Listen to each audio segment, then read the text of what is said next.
ప్రజాధనాన్ని విచ్చలవిడిగా దోపిడీ లూటీ చేస్తూ అందులో కూడా పర్టికులర్గా ఈవేళ విశాఖపట్నం అదేవిధంగా ఉత్తరాంధ్రకు తీరనటువంటి ద్రోహం దగా చేసినటువంటి ఈ యొక్క ఉత్తరాంధ్ర దోహి జగన్మోహన్ రెడ్డి అనే విషయాన్ని సందర్భంగా తెలియజేసుకుంటూ, ఎందుకంటే నిన్న మొన్న మళ్ళీ ఆ వెళ్ళిపోయిన పరిశ్రమలు, ఎందుకంటే మన లూలుని మళ్ళీ వెనక్కి తీసుకురావడం కానీ, మొన్న కూడా మీరు చూసారు ఏదైతే ప్రఖ్యాత టీసీఎస్ అంటే ఒక ప్రెస్టీజియస్, మీ అందరికీ తెలుసు, ఒక సాఫ్ట్వేర్ ఎన్నో లక్షలాది మందికి ఉద్యోగ కల్పన చేసేటువంటి ప్రఖ్యాత టీసీఎస్ని మళ్ళీ ఈరోజు విశాఖపట్నాన్ని తీసుకురావాలని చంద్రబాబు నాయుడు గారు, లోకేష్ బాబు గారు కృషి చేసి ఆ టీసీఎస్ డేటా సెంటర్ని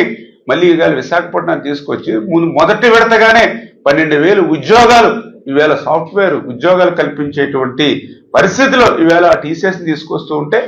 మరి వాటికి కేటాయించినటువంటి భూముల మీద కూడా ఈరోజు కుట్రపూరితంగా నీ అవినీతి పత్రికలో అవినీతి పదాలతో అచ్చులేయించి మళ్ళీ ప్రజల్ని తప్పుదారి పట్టించాలనేటువంటి విషయంలో కానీ ఖచ్చితంగా ఒకటే చెప్తూ ఉన్నాం. భవిష్యత్తులో ఈ యొక్క విశాఖపట్నం ఉత్తరాంధ్రాన్ని ఒక ఐటీ హబ్గా తయారీ, టెక్స్టైల్స్, ఫార్మా ఇట్లా అన్ని రంగాలను కూడా అభివృద్ధి చేసి మళ్ళీ యువతకు ఉద్యోగ ఉపాధి అవకాశాలు కల్పిస్తామని చెప్పి కూడా మీ ద్వారా కూడా తెలియజేసుకుంటూ